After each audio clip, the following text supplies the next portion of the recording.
क्या था कि एक समय नारद जी कहीं तपस्या साधना करके आए थे और उसको भ्रम हो गया कि मैंने अपनी काम वासना, अपनी विषय वासना पर काबू पा लिया। अब जंगल में बैठा था मूंड मांड मुंडवा के और वहां घास फूस फल आहार करके शांत भाव से रह रहा था। साधना करके 1 2 4 10 वर्ष अपने पिता ब्रह्मा जी के पास आए नारद जी,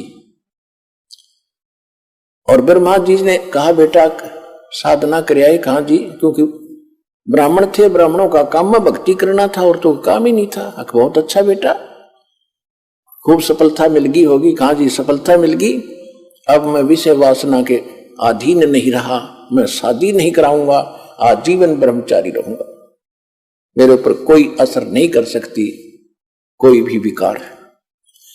ब्रह्मा जी ने कहा कि बेटा बहुत अच्छी बात है, यही काम होता साधु संत ब्राह्मण का, लेकिन ये बात किसी को बताना नहीं होता, अपने गुप्त रखना। उसने तो बालक की आदत तो है, पिताजी जिस वस्तु ने डांटे उसने जरूर कराया करे, अब मना करे ना उसने जरूर करेगा।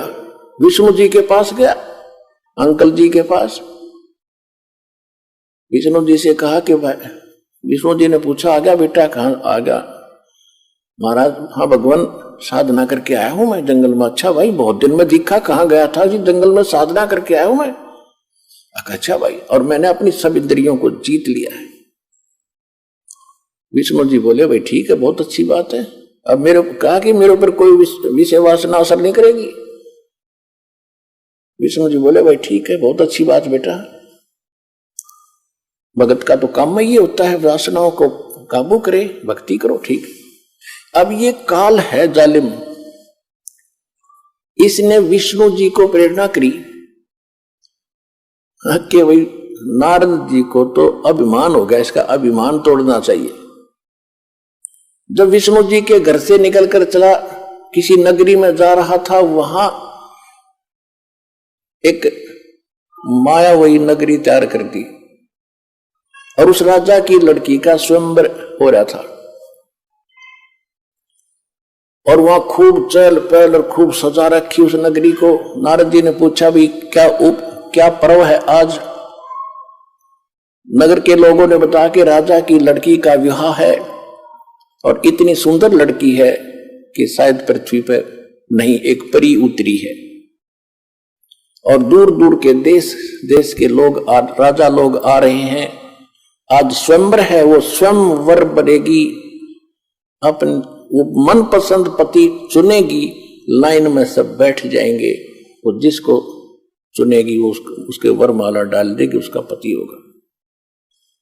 और वहां फिर गाने बजाने, ढोल ढाल बाजे सब सुरीले। ये ब्याह के ढोल ढाल गीत गात बहुत बुरे होते हैं, ना प्रेरणा हो तो बनगी।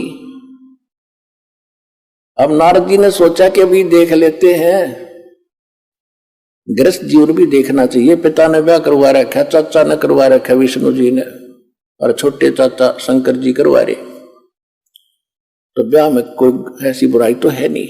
यूं सोचकर थोड़ी सी दूर बाहर जंगल में बैठकर आधा किलोमीटर जाके और प्रार्थना की भगवान से कि साधना की मैं आज तक आपसे कुछ नहीं मांगा, आज एक वस्तु मांगना चाहता हूं विष्णु जी से। विष्णु जी का रूप मांगना चाहा कर, विष्णु जी बहुत सुंदर हैं और उस रूप को मुझे प्राप्त होते ही लड़की स्वयं वरमाला डाल देगी, कहने की जरूरत ना पड़े मुझे। विष्णु जी आगे बोल बेटा क्या मांगते हो महाराज?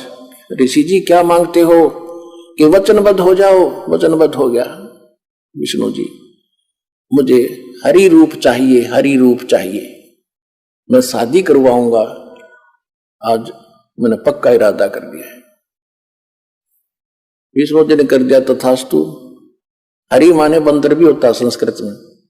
उसका बंदर का मुंह लग गया नारद के। अब नारद जी चला खूब, ने सोचा तू आज बहुत ही हैंडसम है सबसे, और जाकर बैठ गया उस लाइन में जहाँ राजा लोग जवान जवान बच्चे बैठे थे राजाओं के। लड़की वरमाला लेकर आई, उससे बाई पास लिकट गई।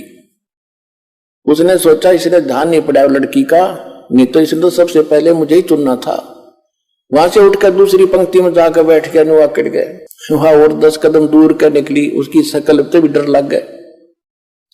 तब साथ बैठे एक राजा ने उसको दर्पण दिखाया, तेरी शकल तक देख ले, हमने डर लग न हो रहा, या तो वरेगी कड़त ने।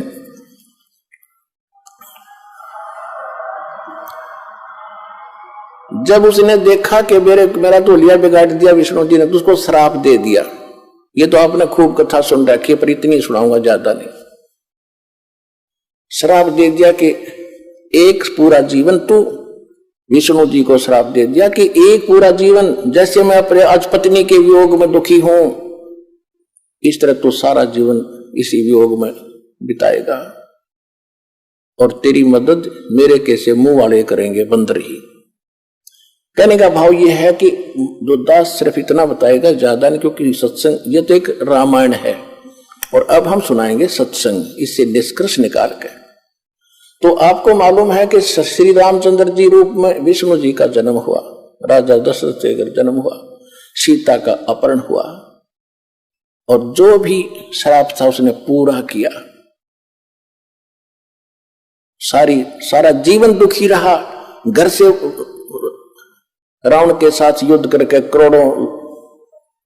करोड़ों व्यक्ति मरवा के सीता घर लाया, और 6 महीने के 1 साल के बाद उसको बाहर निकाल दिया किसी के कहने मात्र से। आखिरी सांस तक वो अपनी पत्नी का मुंह नहीं देख सका। उसके बाद अंत में मालूम है श्री रामचंद्र जी का सरयू नदी में कैसे अंत हुआ। उसके बाद उसी दौरान उसने बाली मारा था सुग्रीव का भाई, एक वृक्ष की ओट लेकर श्री रामचंद्र जी ने, और उसका भी tit for tat Shri Krishna ji के रूप में देना पड़ा। वो बाली वाली आत्मा तो शिकारी बना, और श्री कृष्ण जी के पैर में तीर मारकर उसका वध किया। ऐसे ही वृक्ष की ओट में धोखे से धोखा लग गया। तो कहने का भाव यह है कि तुम कौन राम का जपते जापम, और ताते कटे ना ये तीनों तापम।